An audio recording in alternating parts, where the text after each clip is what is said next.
Unhas TV, senang sekali saya Zulkarnain Jumbar Taufik dapat kembali menjumpai Anda dalam program Unhas Daily. Dalam beberapa menit ke depan kami akan menyajikan berita-berita terpercaya hanya untuk Anda. Pemirsa, menyambut hari ulang tahun kedua, Pusat Disabilitas Unhas menggelar seminar bertajuk Makassar Inklusif. Fokus utama seminar ini adalah mendorong kolaborasi multi pihak untuk menciptakan wisata yang ramah difabel di Kota Makassar. Seminar inklusif yang digelar di Arsyad Rashid Lecture Theater ini menjadi momen strategis untuk memperjuangkan hak setiap orang dalam mengakses pariwisata yang nyaman dan setara. Seminar ini digelar untuk menyambut hari ulang tahun yang kedua Pusat Disabilitas Unhas. Wisata ramah difabel sendiri dipandang sebagai bentuk keberadaban kota yang memberi ruang bagi setiap individu tanpa diskriminasi fisik maupun psikososial. Aksesibilitas informasi yang jelas, fasilitas umum yang inklusif, hingga kesadaran pelaku industri pariwisata menjadi indikator kunci dalam mendorong Makassar sebagai kota wisata yang setara. Ketua Panitia Mega Rizky mengungkap jika seminar ini adalah upaya awal untuk membangun sinergi lintas sektor menuju pariwisata inklusif di Kota Makassar.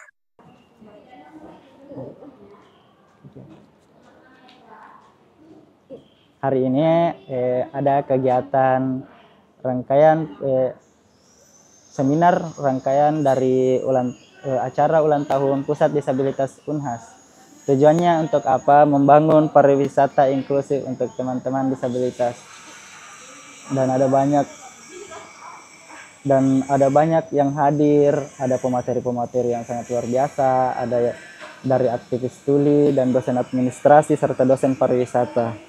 Kota Pusat Disabilitas Unhas, Dr. Ishak Salib, menyebut jika wisata inklusif merupakan hak setiap orang dan menjadi komitmen Unhas untuk berkontribusi secara nyata bagi Kota Makassar. Dari diskusi bersama dengan staf dan teman-teman mahasiswa disabilitas, menganggap bahwa berwisata bagi disabilitas juga adalah hak.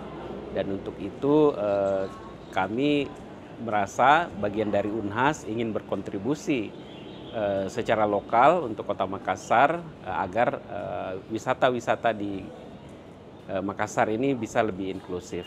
Ya, kegiatan kami ini selain seminar juga adalah asesmen aksesibilitas wisata di Anjungan Pantai Losari. Lalu nanti akan ada performance inklusif dan puncak perayaan di Kapal Pinisi serta pembacaan deklarasi menuju Makassar pariwisata inklusif. Dan harapan kami semoga pemerintah maupun Rektorat Unhas bersama-sama berkomitmen juga dengan asosiasi wisata serta pelaku-pelaku usaha wisata lainnya untuk bersama-sama membawa Makassar menjadi kota wisata inklusif. Ishak Salim menambahkan, pariwisata inklusif bukan sekadar membuat jalan rampa atau lift tambahan, namun menyangkut bagaimana hak dan kebutuhan difabel dipahami, diprioritaskan, dan diwujudkan secara nyata. Andi Putri Najwa, Andrea dan Karina, Unhas TV. Di tengah gencarnya promosi wisata alam Indonesia seperti pantai, gunung, dan taman nasional, wisata budaya justru akan berada di balik bayang-bayang. Padahal Indonesia memiliki kekayaan budaya yang luar biasa, mulai dari tari-tarian, tradisi adat hingga warisan sejarah yang diakui dunia. Lalu mengapa gaung wisata budaya masih terdengar sayup dibanding gemerlap wisata alam? Ritual adat, seni pertunjukan tradisional, arsitektur rumah khas, dan kuliner lokal, kesemuanya menjadi bagian dari kekayaan budaya Sulawesi Selatan yang sejatinya bisa menarik wisatawan. Namun realita di lapangan menunjukkan jika wisata budaya masih belum menjadi pilihan utama bagi wisatawan lokal, bahkan kurang dikenal masyarakat. Berbeda dengan wisata alam yang lebih sering dipromosikan, lebih mudah diakses dan dianggap lebih menarik bagi generasi muda. Wisata budaya seringkali dianggap biasa saja, bahkan masyarakat lokal sendiri kurang antusias karena merasa sudah hidup dalam budaya itu setiap hari. Menurut Kepala Program Studi Pariwisata Fakultas Ilmu Budaya Universitas Hasanuddin, Dr. Supriyadi MA, sesuatu yang sudah biasa akan sulit dianggap sebagai sesuatu yang layak dijual. Padahal bagi wisatawan luar itu bisa menjadi sesuatu yang layak. Mengukur dari masyarakat kita sendiri. Nah, wisata budaya itu tidak pernah menarik karena kita hidup di dalamnya. Ya kan?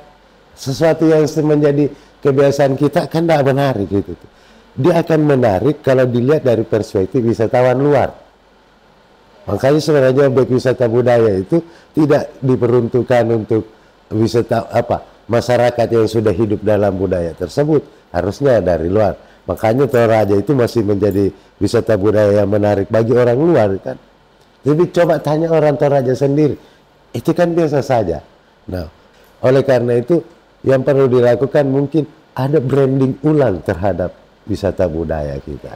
Bukan sekedar atraksi biasa saja, tapi mungkin perlu rebranding supaya bisa dijual dalam tanda petik lebih bagus gitu. Karena potensial iya, tetapi kalau untuk masyarakat sendiri kita ya biasa saja. Selain itu, wisata budaya masih minim sentuhan kreativitas dan partisipasi. Banyak atraksi budaya hanya ditampilkan dalam bentuk tontonan, bukan pengalaman langsung yang bisa dirasakan oleh wisatawan. Dalam tren pariwisata saat ini, wisatawan tidak lagi ingin hanya menonton, tapi juga ikut serta menyatu dengan aktivitas lokal. Konsep ini belum sepenuhnya diterapkan dalam paket wisata budaya di Sulawesi Selatan. Seringkali objek wisata budaya kita diatraksikan hanya sekedar pementasan. Penonton hanya bisa melihat, tidak pernah bisa terlibat di dalamnya. Sementara tren wisatawan sudah berubah. Yang selama ini hanya melihat, sekarang wisatawan pengen aktif. Makanya wisata alam menjadi menarik. Karena kalau ke pantai dia bisa beraktivitas naik banana boat misalnya atau apa yang ada kegiatan yang dilakukan. Sehingga tidak membosankan. Pengembangan wisata budaya di Sulawesi Selatan membutuhkan pendekatan baru yang lebih kreatif, kolaboratif, dan partisipatif. Dengan strategi yang tepat, budaya lokal bisa tampil setara bahkan unggul tanpa kehilangan nilai sakralnya. Rahmati Ardi, Unhas TV. Kemeriahan Disnatalis ke-38 Universitas Semarang tidak hanya dirasakan di lingkungan Universitas Semarang, tetapi juga menunjukkan kehadirannya di kawasan Car Free Day Jalan Pahlawan Semarang minggu lalu. Dalam rangka memeriahkan Disnatalis ke-38, Universitas Semarang melalui Satuan Penerimaan Mahasiswa Baru menggelar pameran bertajuk Exploration 38 tahun USM pada Minggu 22 Juni 2025. Kegiatan dilaksanakan di kawasan Car Free Day Jalan Pahlawan Semarang. Kegiatan ini menjadi ajang terbuka, memperkenalkan berbagai keunggulan, capaian prestasi, dan informasi seputar program studi, serta penerimaan mahasiswa baru USM yang ditujukan pada masyarakat luas, khususnya masyarakat Kota Semarang. Sekretaris Universitas Semarang, Dr. Abdul Karim SEMSI AKCA, mengungkapkan, USM menjadi kampus yang tidak hanya meluluskan sarjana, tetapi juga terlibat aktif dalam menjawab kebutuhan masyarakat melalui riset dan pengabdian. Jadi acara pada pagi hari ini adalah merupakan bagian rangkaian kegiatan dari Disnatalis Universitas Semarang yang 38. Dan kebetulan di umurnya yang 38 USM memperoleh akreditasi unggul. Dan hari ini kami mencoba mengeksplorasi, mengakselerasikan istilahnya kementerian terkait dengan program kampus berdampak ya. Jadi di kampus berdampak ini kami mencoba mengakselerasikan program tersebut dengan cara kami mencoba mendekatkan diri, lebih membukakan diri kepada masyarakat, karena fungsi dari kampus berdampak itu adalah kita mencoba memberikan solusi-solusi problem atau menjadi problem solving dari masyarakat secara umum seperti itu. Baik, terima kasih. Selain menyuguhkan informasi lengkap seputar program studi dan jalur masuk ke USM, kegiatan tersebut juga menghadirkan berbagai stand yang menampilkan hasil karya, capaian prestasi akademik dan non-akademik, serta konsultasi langsung yang disiapkan oleh tim PMB. Dengan semangat berbakti tanpa henti dengan hati, USM berinovasi membangun negeri. Exploration 38 tahun USM bukan sekadar pameran, tetapi juga refleksi kiprah USM dalam mencerdaskan bangsa selama hampir 4 dekade. Dari Semarang, Tim Liputan UNAS TV melaporkan untuk UNAS TV. Pemirsa, informasi tadi sekaligus menutup perjumpaan kita hari ini. Terus saksikan UNAS Daily hanya di UNAS TV. Saya Zulkarnain Jumar Taufik mewakili seluruh kru yang bertugas. Pamit undur diri dan sampai jumpa.